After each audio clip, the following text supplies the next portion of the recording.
Gustavo Bueno, el mito de la izquierda. La izquierda de la segunda generación. La izquierda liberal. Origen de la segunda generación de izquierda. El concepto de izquierda de segunda generación es necesario, en primer lugar, por razones sistemáticas, para dar cuenta de un tramo de la dialéctica evolutiva o histórica de la izquierda de primera generación. En segundo lugar, no menos importante, para recoger en el conjunto evolutivo de las generaciones de la izquierda una tendencia que fue algo más que una corriente de enrocamiento, porque significó la afluencia, en España principalmente, de una nueva corriente de izquierdas, a saber, lo que la historia política se llama liberalismo. Corrientes de primera generación que evolucionan por vía distinta de la segunda generación.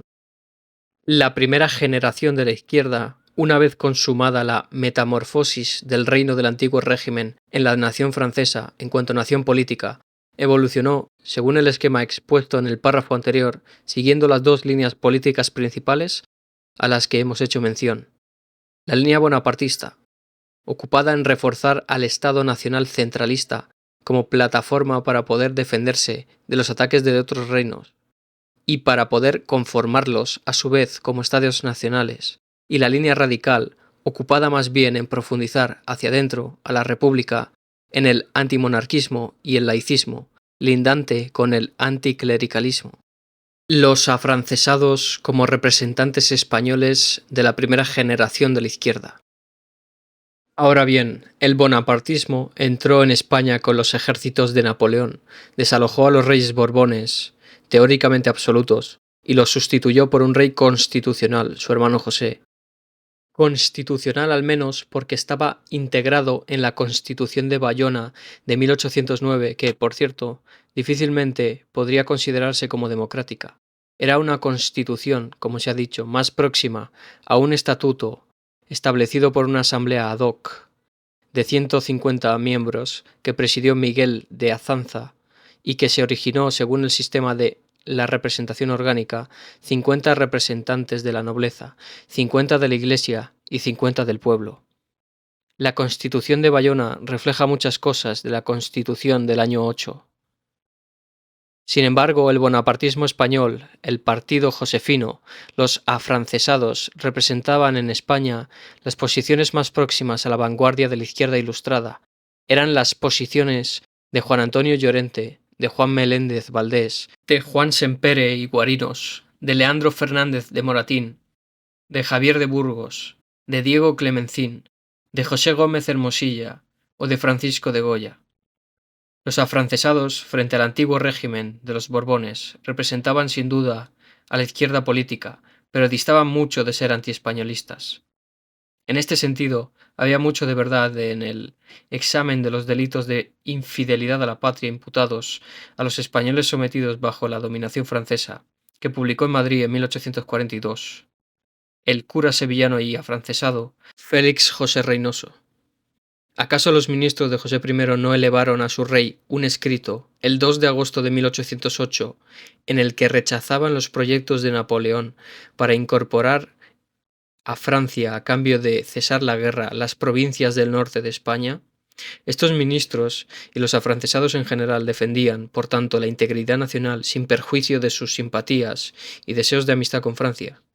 Los afrancesados representaban en suma una alternativa política de izquierda bien definida en cuanto al parámetro del Estado. Y reconocer esta paradoja no tiene nada que ver con la reivindicación de sus posiciones políticas frente a la política de la Junta Central, como algunos han parecido insinuar. Los afrancesados, sin perjuicio de ser de izquierdas, eran colaboracionistas y, en su coyuntura, traidores. Guerrillas y Cortes de Cádiz. Es evidente que los afrancesados, sin perjuicio de sus ideas españolistas y patrióticas, eran a la vez y, paradójicamente, colaboracionistas, y el simple hecho de aceptar una constitución y una monarquía impuesta los convertía, con razón, en traidores de lesa patria. Por ello no podrían menos de enfrentarse a muerte con los patriotas genuinos, que son los que mantenían la guerra contra el invasor, Pero en modo alguno los patriotas constituían una unidad política positiva, porque entre los patriotas figuraban desde luego los defensores del antiguo régimen, que disociaban por completo la guerra contra Napoleón de cualquier tipo de revolución política contra el rey absoluto.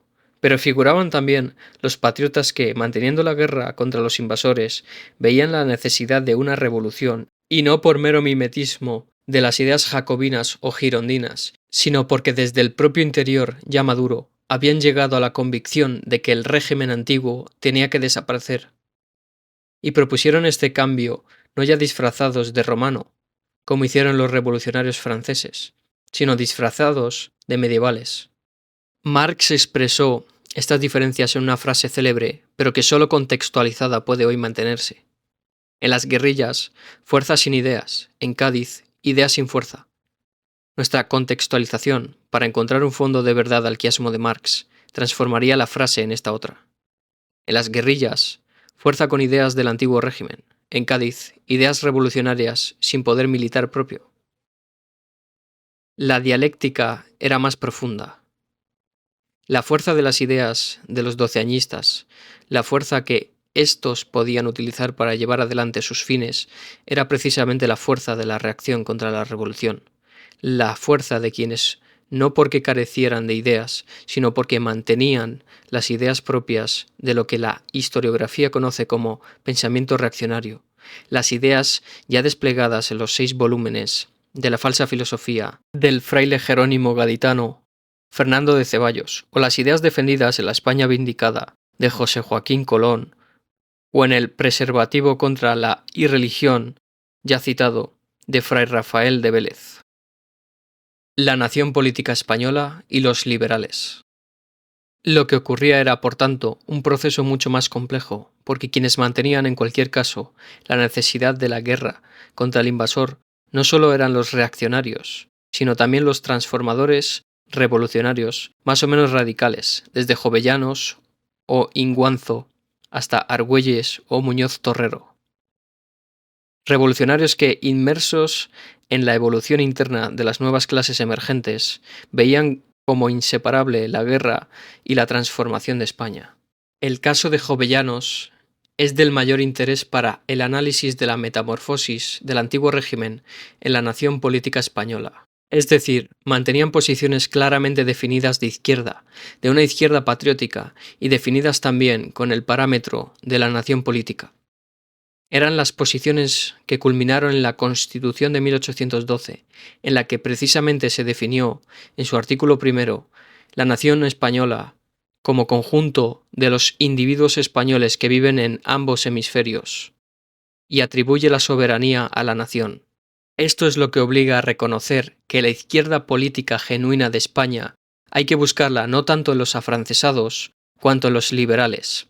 Los liberales, sin perjuicio de su alianza en la guerra con los serviles, lograron formular una constitución que en modo alguno fue un calco mimético de la francesa originaria. Por de pronto, no derrocaba ni el trono ni el altar, y en esto se parecía más a la Constitución de Bayona, pero retiraba la soberanía al monarca y la ponía en la nación, y se distanciaba del altar antiguo, disolviendo instituciones tan características como el Tribunal de la Inquisición y el voto de Santiago. De aquí que el enfrentamiento entre los liberales y los serviles se mantuviera, con predominios alternativos de unos u otros. Don Modesto Lafuente describía de este modo la situación 40 años después. Atroces y horribles fueron, sin embargo, las consecuencias del momentáneo destronamiento del 11 de junio. Asióse a él con avidez la reacción. Levántese en Sevilla la desenfrenada plebe. Apenas han salido los diputados, y al son de las campanas que tocan especie de rebato, y al ruido de salvaje vocinglería, roba, saquea, maltrata, destruye, se ceba en personas y objetos, en todo lo que simboliza o representa la libertad, que muestra aborrecer de corazón. En 100 otros pueblos, en 1000 otras localidades, a imitación de Sevilla, el ignorante y ciego vulgo, al estúpido grito de «muera la nación y vivan las cadenas», persigue, atropella, golpea brutalmente, despoja de sus bienes, encarcela y asesina con frenética saña a los liberales y sus inocentes familias. Frailes y clérigos fanáticos fomentan este vértigo, y profanando su sagrado ministerio predican la venganza y el exterminio de la raza liberal, a una muchedumbre que no necesita ser excitada para cometer todo género de repugnantes crueldades. En todo caso, en España no hubo, salvo transitoriamente, una izquierda bonapartista, que desapareció con Napoleón I y no volvió a reaparecer, como ocurrió en Francia con Napoleón III. Tampoco hubo en España una izquierda radical republicana, como en Francia. En su lugar, hablaremos de un liberalismo encarnado por los cristianos no republicanos, pero políticamente definidos, que habrían de enfrentarse con el pensamiento más reaccionario, representado por los carlistas, y que al final del siglo XIX desembocaría en la original propuesta de una república consagrada al Sagrado Corazón de Jesús y circunscrita a las tierras vascongadas, de las que saldría el Partido Nacionalista Vasco. El liberalismo como segunda generación de la izquierda.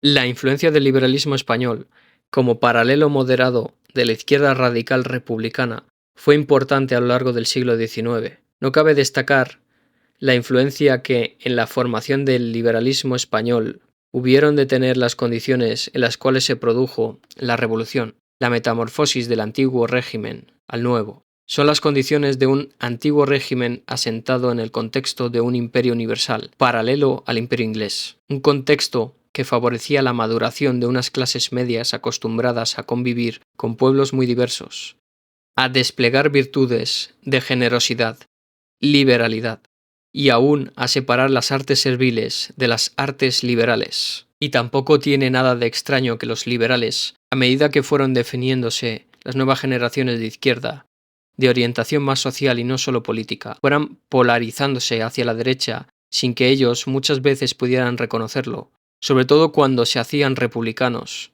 y cuando recibían la condenación eterna por parte de la Iglesia Católica, cuando se encontraban con la edición políglota monumental del libro de Félix Sardá y Salvani, El liberalismo es pecado, publicada en 1891.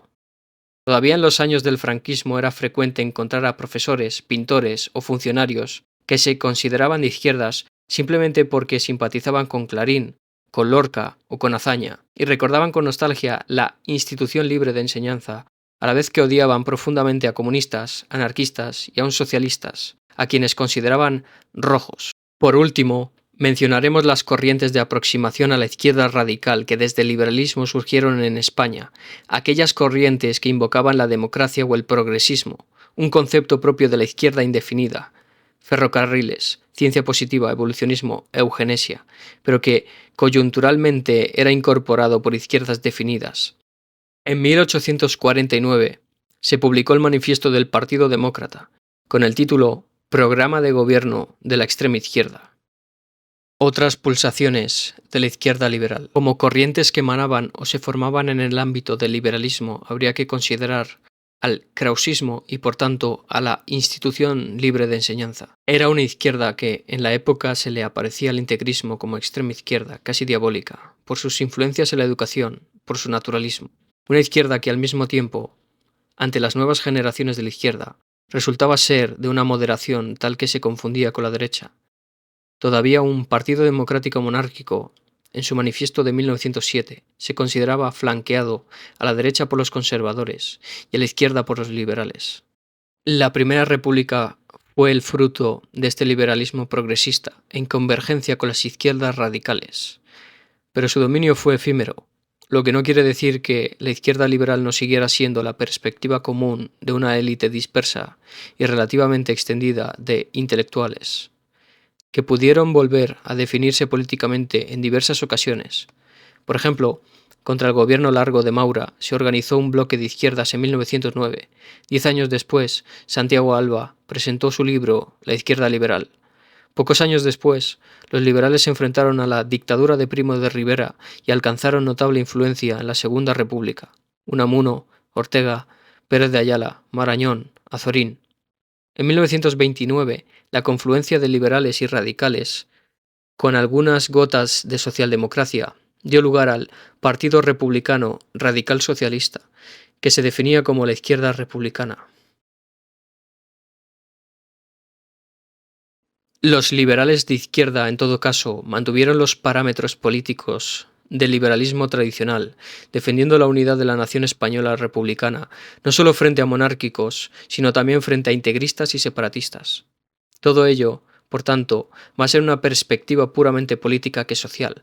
Por ello, ante el Partido Comunista de España, todos estos liberales, radicales y republicanos se aparecerán como la burguesía izquierdista.